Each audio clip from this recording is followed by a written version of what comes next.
ঢাকায় শতভাগ অপসারণের দাবি করলেও প্রথম দিনের বর্জ্য রয়ে গেছে কয়েকটি স্থানে। ইজারাদার ঠিকমতো না পাওয়ায় দেরি হয়েছে, জানালেন মেয়র তাপস। কিছুটা বেড়েছে চামড়ার দাম, ছোট চামড়া কিনতে চাইছেন না আড়তদাররা।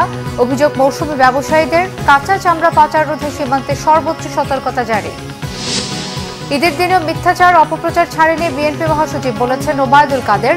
বিদেশিদের কাছে সার্বভৌমত্ব বিকিয়ে দিচ্ছে সরকার, অভিযোগ বিএনপির। অতিবৃষ্টি আর পাহাড়ি ঢলে বেড়েছে সিলেটের সব নদ নদীর পানি। নতুন করে প্লাবিত ঘরবাড়ি, রাস্তাঘাট, পানিবন্দী লক্ষাধিক মানুষ।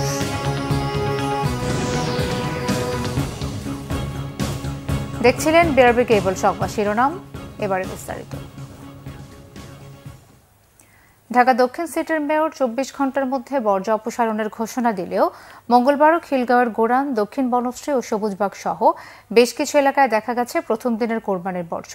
সড়কের উপর ওই আবর্জনা পচে দুর্গন্ধ ছড়ানোয় ক্ষুব্ধ এলাকাবাসী। শুভ মাহফুজের রিপোর্ট। কোরবানির প্রথম দিনের বর্জ্য প্রায় শতভাগ অপসারণ করা হয়েছে। সোমবার রাতেই এমন দাবি করেছে 2 সিটি কর্পোরেশন, কিন্তু বাস্তবে এ দাবি শতভাগ দেখা মেলেনি রাজধানীর শাহজাহানপুর, খিলগাঁও, গোড়ান সহ বেশ কিছু এলাকায়। বর্জ্যের দুর্গন্ধে অতিষ্ঠ খিলগাঁওয়ের 2 নম্বর ওয়ার্ডের স্থানীয়দের অভিযোগ, একদিন পার হলেও বর্জ্য অপসারণে এলাকাটিতে নেই সিটি কর্পোরেশনের তৎপরতা। ময়লা পড়ে আছে, ময়লা নেওয়ার কথা, ময়লা নেই, এখনো আছে, দুর্গন্ধ তো থাকা যাচ্ছে না। আপনারা নিজেরাই দেখতে পাচ্ছেন এখানে ময়লা আছে কি নাই। তারা যদি বলে থাকে 12টা পর্যন্ত, সেটা এখন তাদের ব্যাপার। এই যে এখানে এই ময়লা আবর্জনা দেখতেছেন, এখন বড় পুরা ইয়ে হয়ে গেছে। সিটি কর্পোরেশনের তো কোনো কর্মচারী বা কোনো গাড়ি টাড়িও দেখলাম না আসতে। যদিও এই অভিযোগ এড়িয়ে যান ওই ওয়ার্ডের কাউন্সিলর। এই ময়লাটা কালকে রাত্রে 12টার পর অবস্থান হচ্ছে।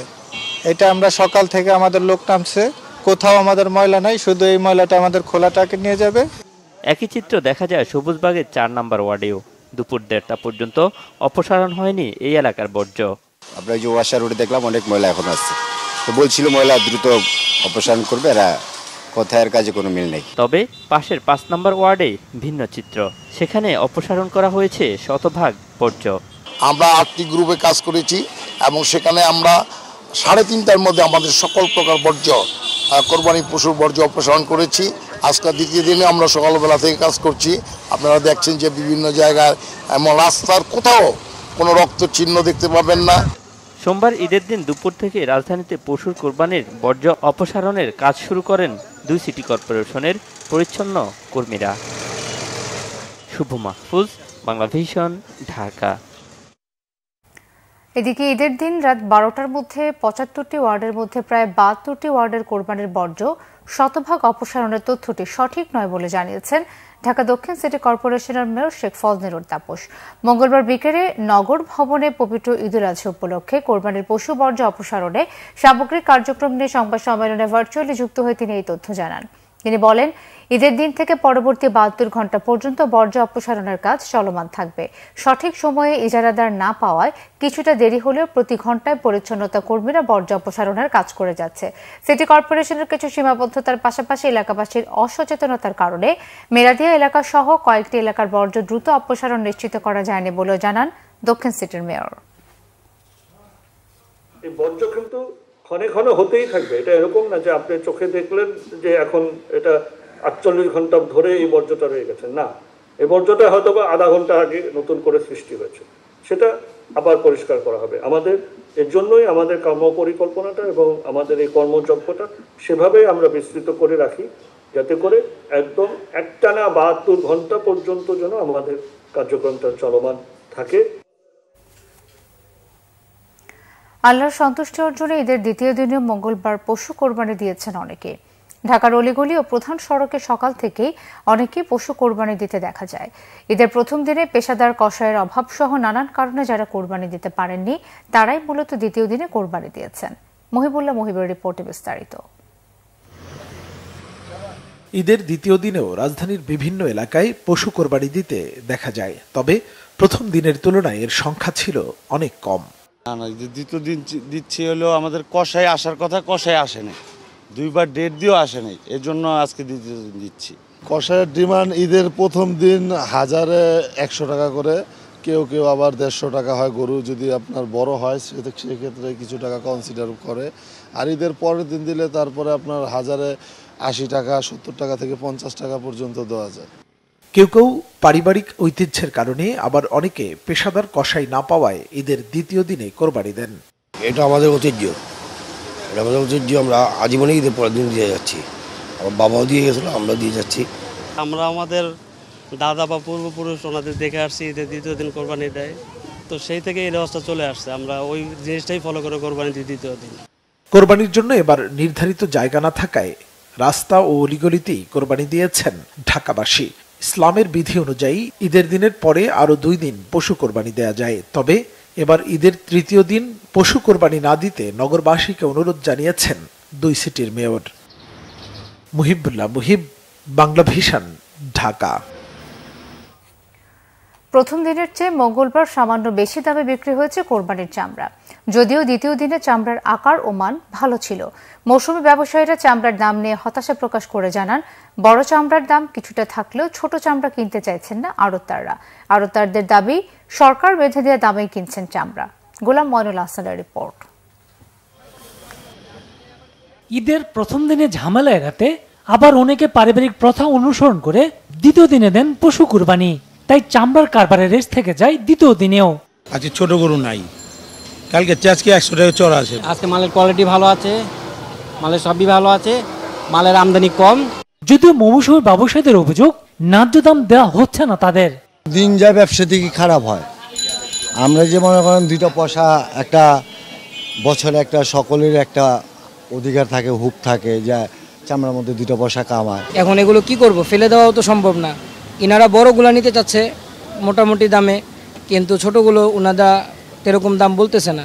এদিকে চামড়া সংগ্রহের সাথে চলছে আড়তগুলোতে লবণ দেওয়ার কাজ। এজন্য দিনরাত কাজ করছেন শ্রমিকরা। চামড়া দিচ্ছি, লবণ লাগাচ্ছি, এটা নিয়ে চামড়া আসতেছে। প্রতিদিনের প্রসেস হয়, প্রায় 15 থেকে 16 জন লোক থাকে। আর গতকালকে যেহেতু কোরবানির ঈদ উপলক্ষে প্রায় আমার 75 জন শ্রমিক ছিল। 40 জনের মতন আমি লোক লাগাইছি, কাজের লোক, যাতে দ্রুত কাজ শেষ হয়ে যায়, যে চামড়া যাতে কোনো ক্ষতি না হয়। কাঁচা চামড়া আড়তদার সমিতির সভাপতি জানান, কোরবানির প্রথম দিনে ঢাকার বাইরে চামড়া কিছুটা দেরিতে আসায় লবণ দিতে বেগ পেতে হয়েছে।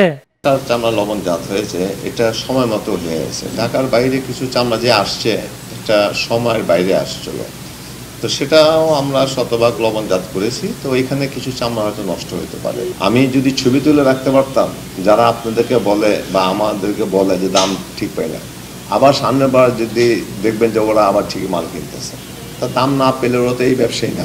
এবার পশুর চামড়া কম নষ্ট হয়েছে জানিয়েছে কাঁচা চামড়া আড়তদার সমিতি। গোলাম ময়নুল হাসান, বাংলা ভিশন, ঢাকা। এদিকে কোরবানির পশুর চামড়া নেওয়া শুরু হয়েছে সাভারের বিসিক শিল্পনগরীর ট্যানারি কারখানা ও নাটোর শহরের চক বৈদ্যনাথের মোকামে। ঈদের দিন রাত থেকেই রাজধানীর আশেপাশের জেলাগুলো থেকে কোরবানির পশুর চামড়া নেওয়া শুরু হয় সাভারের ট্যানারিগুলোতে। তবে লবণ দিয়ে সংরক্ষণ করে 7 দিন পর চামড়া নেওয়ার বিসিকের নির্দেশনা মানা হচ্ছে না। কারখানায় কাঁচা চামড়ায় লবণ দিয়ে রাখছেন শ্রমিকরা। এবার 1 কোটি 10 লাখ পিস কাঁচা চামড়া সংগ্রহ করা হবে বলে জানিয়েছেন কারখানার মালিকরা। নাটোর শহরের চক বৈদ্যনাথ এলাকায় উত্তরাঞ্চলের বৃহত্তম চামড়ার আড়তেও চামড়া সংগ্রহ শুরু হয়েছে। গরুর চামড়ার প্রকারভেদে বিক্রি হচ্ছে 1000 টাকা থেকে 1200 টাকা দরে। চট্টগ্রামে কোরবানির পশুর চামড়া সংগ্রহ করে বিক্রি করতে গিয়ে বিপাকে পড়েছে মৌসুমী ব্যবসায়ীরা। আশানুরূপ দাম না পেয়ে হতাশ অনেকেই। আড়তদাররা বলছেন, চামড়ার সঠিক পরিমাপের হিসেব না বোঝায় ফরিয়াদের লোকসান হচ্ছে। চট্টগ্রাম থেকে শাহেদা পিয়ার রিপোর্ট। এভাবেই নগরী ও আশপাশের উপজেলা থেকে সংগ্রহ করা কাঁচা চামড়া নিয়ে আসছেন মৌসুমী ব্যবসায়ীরা। বিভিন্ন সড়কে জমেছে কাঁচা চামড়ার স্তূপ, কিন্তু আড়তে চামড়া বিক্রি করতে এসে হতাশ মৌসুমী ব্যবসায়ীরা। মৌসুমী চামড়া ব্যবসায়ীদের অভিযোগ, কেনা বেশি পড়লেও মিলছে না কাঙ্ক্ষিত দাম। বড় চামড়া যেটা বাসা ওইটা কিনতেছি 500 টাকা, তারপরে ছোট বড় মিলে কিনতেছি 400 450 এরকম। দেশের মধ্যে সবকিছু দাম বাড়তেছে, কিন্তু চামড়ার দাম বাড়তেছে না। পাটের কোনো দেখা সাক্ষাৎ নাই, আমরা ধৈর্য ধরে বসে আছি। সরকার একটা কথা বলছিল, প্রতি বছর চামড়া কিন্তু পুট হিসাবে বিক্রি হয়, এবছর কিন্তু পুট হিসাবে নিবে না, পিস হিসাবে নিবে বলছে। তো আমরা ওই অনুযায়ী কিন্তু আমরা এলাকা থেকে এখানে বিভিন্ন জায়গা থেকে সংগ্রহ করতেছি প্রতি পিস হিসাবে। এদিকে আড়তদাররা বলছেন, চামড়ার সঠিক পরিমাপের হিসাব না বোঝার কারণে মৌসুমী ব্যবসায়ীরা লোকসান গুনছেন। সরকার প্রতি বর্গফুটে সর্বোচ্চ ৫৫ টাকা নির্ধারণ করলেও চামড়া সংরক্ষণে যে পরিমাণ খরচা হয় তাতে আড়তদাররা ২৫ টাকার বেশি দাম দিতে পারবে না। মৌসুমি ব্যবসায়ী, ফুডিয়া, খুচরা ব্যবসায়ী এবং চামড়া ব্যাপারী ওরা অ্যাকচুয়ালি বুঝানোতে চামড়াটা কত ফুট হবে, কোন জায়গায় চামড়া কীরকম হবে ওইটা না বুঝার কারণে ওদের সরকার একটা দাম নির্ধারণ করে দিয়েছে, ওইটার উপর ভিত্তি করে কিনে। কিন্তু আমরা তো আড়তদাররা চামড়া কিনে, ট্যানার মালিকেরা আমাদের কাছ থেকে চামড়া কিনে নিবে ফুট হিসাবে, মানে এই চামড়াটা অ্যাভারেজে কত ফুট হয় এই হিসেবে। ওরা ওই ফুটটা না বুঝার কারণে আর চামড়ার দাম মনে করতেছে বেশি হবে, বেশি ওইটা রাখি দেওয়ার কারণে লাস্টে ওটার কম বিক্রি হতো, ওইখানে লোকসান খায়। এদিকে চামড়া যাতে রাস্তায় পড়ে না থাকে, পরিবেশের ক্ষতি না হয় সে ব্যাপারে নজরদারি করা সহ চামড়া সংরক্ষণে 2টি বৃহৎ মাঠের ব্যবস্থা করা হয়েছে বলে জানিয়েছেন সিটি মেয়র। অয়েল মিলের যে জায়গাটা আছে ওইটা নিয়েছি এবং আমাদের বিবিরহাটের যে জায়গা আছে ওইটা চামড়া ব্যবসায়ীদের জন্য আমরা ব্যবস্থা করে দিয়েছি, যার ফলে চামড়া যত্রতত্র পড়ে থাকবে না। লবণ দিয়ে চামড়াকে সংরক্ষণ করার অত্যন্ত ব্যবস্থা আমরা করে রেখেছি। এবছর চট্টগ্রামে 3.5 লাখ চামড়া সংগ্রহের লক্ষ্যমাত্রা নির্ধারণ করা হয়েছে। আগামী 3 দিন ধরে চলবে চামড়া সংগ্রহ কার্যক্রম। শাহিদা পিয়া, বাংলা ভিশন, চট্টগ্রাম। অন্যদিকে কাঁচা চামড়ার পাচার রোধে সীমান্তে সর্বোচ্চ সতর্কতা জারি করা হয়েছে। বেনাপোল সীমান্তের বিভিন্ন এলাকায় বাড়তি নিরাপত্তা ব্যবস্থা নিয়েছে বিজিবি। বাড়ানো হয়েছে নজরদারি, সীমান্তগামী যানবাহন চলাচল বন্ধ করে দেওয়া হয়েছে। যশোর 49 বিজিবি ব্যাটালিয়নের অধিনায়ক লেফটেন্যান্ট কর্নেল মোহাম্মদ জামিল আহমেদ জানিয়েছেন, বর্তমানে দেশে চামড়ার বাজার মূল্য তুলনামূলক কম। বেশি মুনাফার আশায় কাঁচা চামড়া ভারতে পাচারের সম্ভাবনা থাকায় সতর্ক রয়েছে বিজিবি। পাচার হওয়ার সম্ভাব্য সীমান্তগুলোতে টহল জোরদার করা হয়েছে।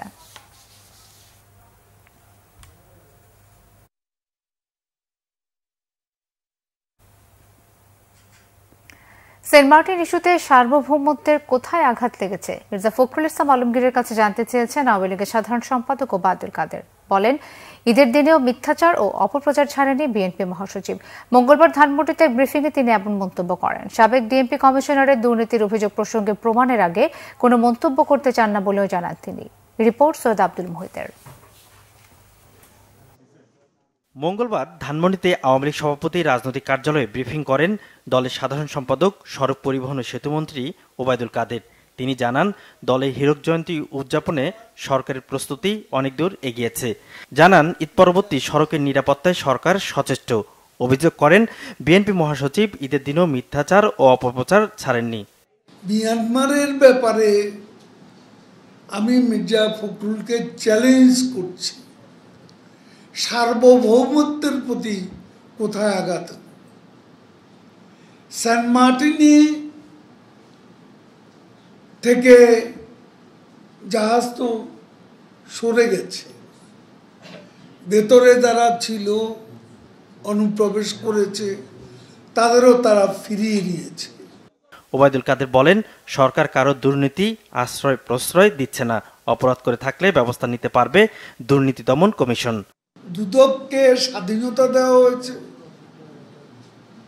যে যত প্রভাবশালী কেউ দুর্নীতি করলে তদন্ত করা, মামলা করা, তাদের এটা নিরঙ্কুশ স্বাধীনতা রয়েছে।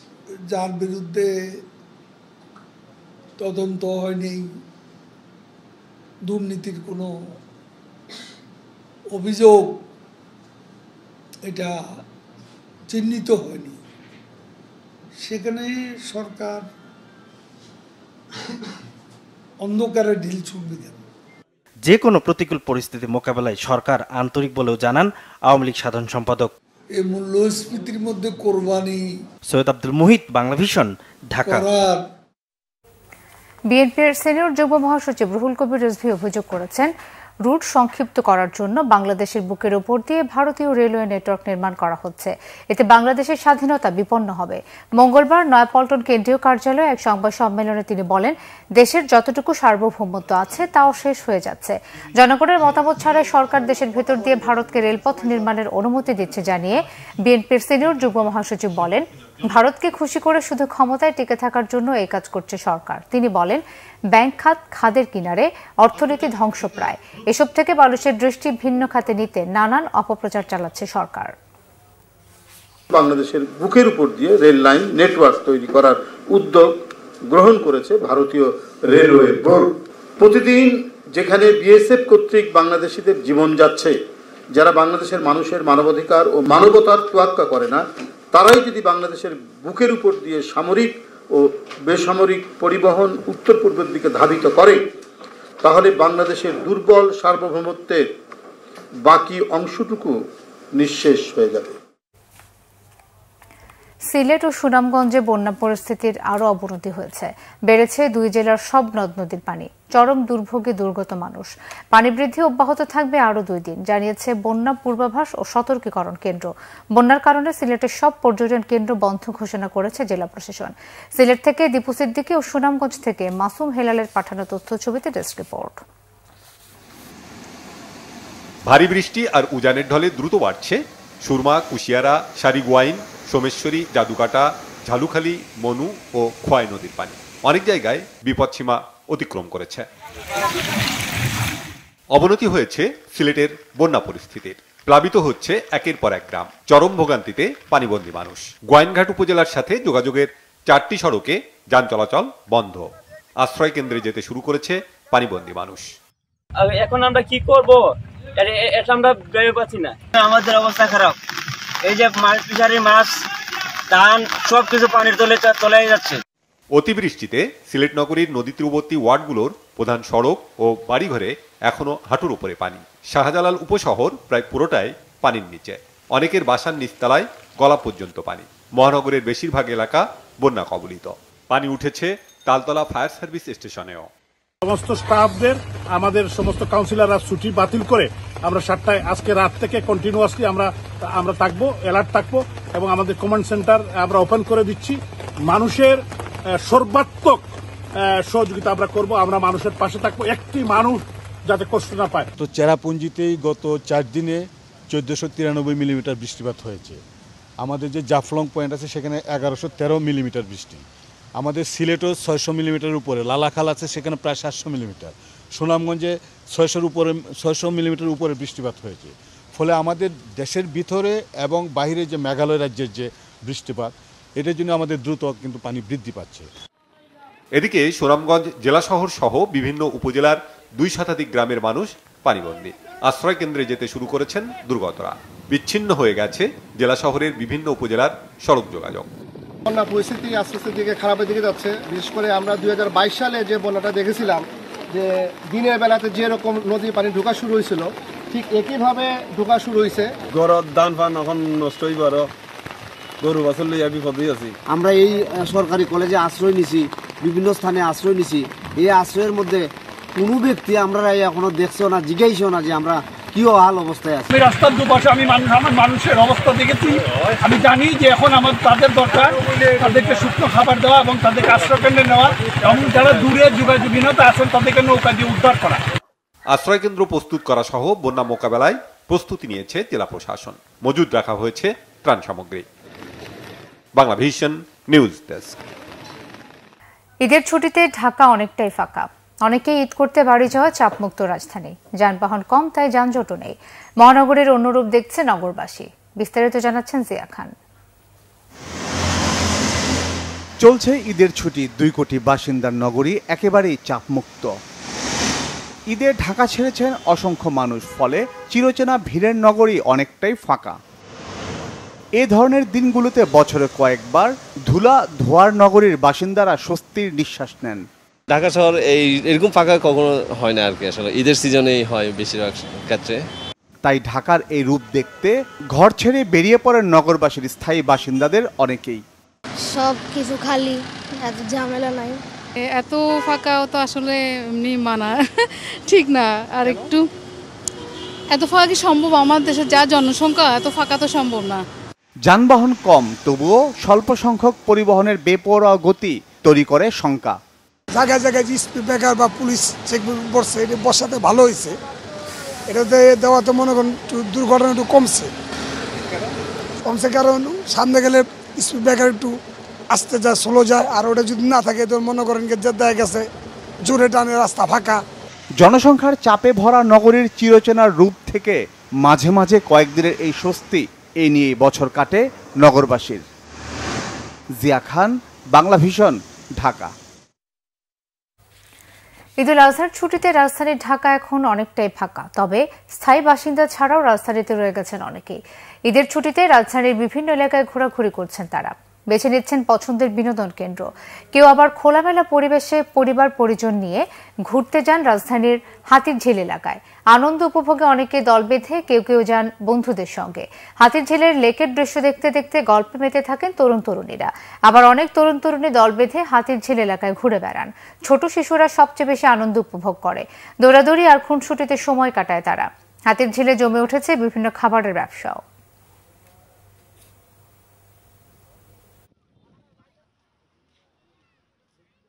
প্রথমে আমরা বোর্ডে উঠেছিলাম, বোর্ডেও খুব আনন্দ হয়েছে। তারপর কিছু হাঁটাহাঁটি করে কিছু খেয়ে দেয়, এখন আমরা যাচ্ছি। ফুচকা খাইছি, আইসক্রিম খাইছি, তারপর হলো ধোসা খাইছি, অনেক মজা করছি মেলায়।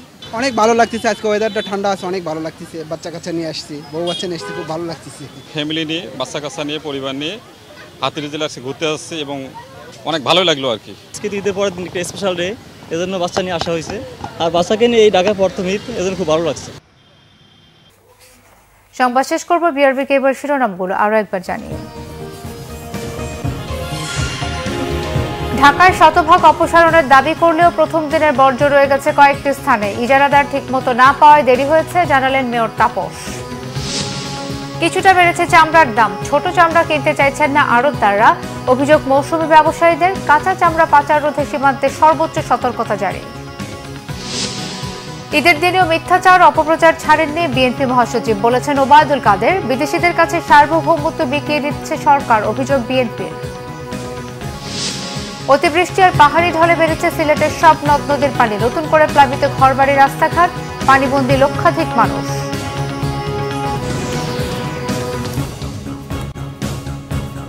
এই ছিল এখনকার মতো। পরের সংবাদ সকাল 7:30টায় দেখার আমন্ত্রণ রইল। এছাড়া বাংলা ভিশন সংবাদ ও সংবাদ সংশ্লিষ্ট অনুষ্ঠান দেখতে ভিজিট করুন www.bvnews24.com ও facebook.com/banglavisionnews এবং সাবস্ক্রাইব করুন youtube.com/banglavision।